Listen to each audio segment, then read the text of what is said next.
আসসালামু আলাইকুম রহমতুল্লাহ। প্রিয় দর্শক, আজকে আমরা জানব পৃথিবীর কয়েকজন শ্রেষ্ঠ নারী।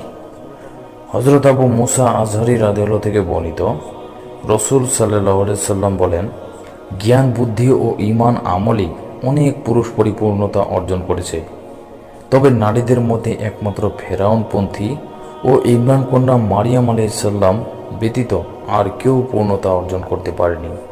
আর নারীদের উপর আশিয়া রাদিয়াল্লাহু এর শ্রেষ্ঠত্ব যাবতীয় আহার্য উপাদানের উপর সারিত এর নেই, অর্থাৎ এই ক্ষেত্রে তিনি অনন্য।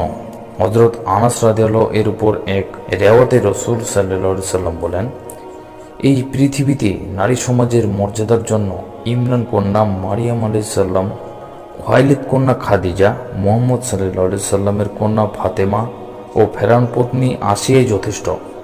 হযরত আব্দুল্লাহ ইবনে আব্বাস রাদিয়াল্লাহু হতে বর্ণিত, তিনি বলেন, একবার রসূল সাল্লাল্লাহু আলাইহি সাল্লাম মাটিতে 4টি রেখা তৈরি করলেন। এরপর সাহাবীদেরকে বললেন, তোমরা কি জানো এগুলো কি?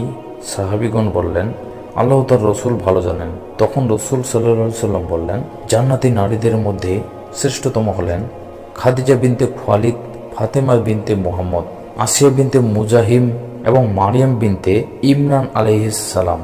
হযরত আবু সাঈদ খুদরি রাদিয়াল্লাহু থেকে বর্ণিত, তিনি বলেন, রসূল সাল্লাল্লাহু আলাইহি সাল্লাম বলেন, হাসান ও হোসেন জান্নাতি যুবকদের অবিসংবাদিত নেতা, আর ফাতেমা হলো জান্নাতি নারীদের অবিসংবাদিত নেত্রী। তবে মারিয়াম আলাইহিস সালামের ব্যাপারটি ব্যতিক্রম। এ সকল আয়াত ও হাদিস একত্র করলে পৃথিবীর নারীদের মধ্যে 6 জন নারীর শ্রেষ্ঠতা প্রমাণিত হয়। 1 নম্বর হাওয়া আলাইহিস সালাম, 2 নম্বর সারা আলাইহিস সালাম, 3 নম্বর হাজরা আলাইহিস সালাম, 4 নম্বর মুসা আলাইহিস সালামের আম্মা ইউখান্দা আলাইহিস সালাম, 5 নম্বর আসিয়া আলাইহিস সালাম, 6 নম্বর মারিয়াম আলাইহিস সালাম। নারীদের শ্রেষ্ঠত্বের বিষয়ে কোরআন ও হাদিসের বর্ণনাগুলো পরস্পর সংগঠিত নয়, কারণ প্রত্যেকের শ্রেষ্ঠত্বের ব্যাপারটি তাদের যুগ সময়ের সাথে সংশ্লিষ্ট। তাই তাদের কারো ব্যাপারে শ্রেষ্ঠত্বের ঘোষণা হয়ে থাকলে সেটা উম্মতে মুহাম্মাদের শ্রেষ্ঠ নারীদের মর্যাদার ক্ষেত্রে প্রতিবন্ধক নয়।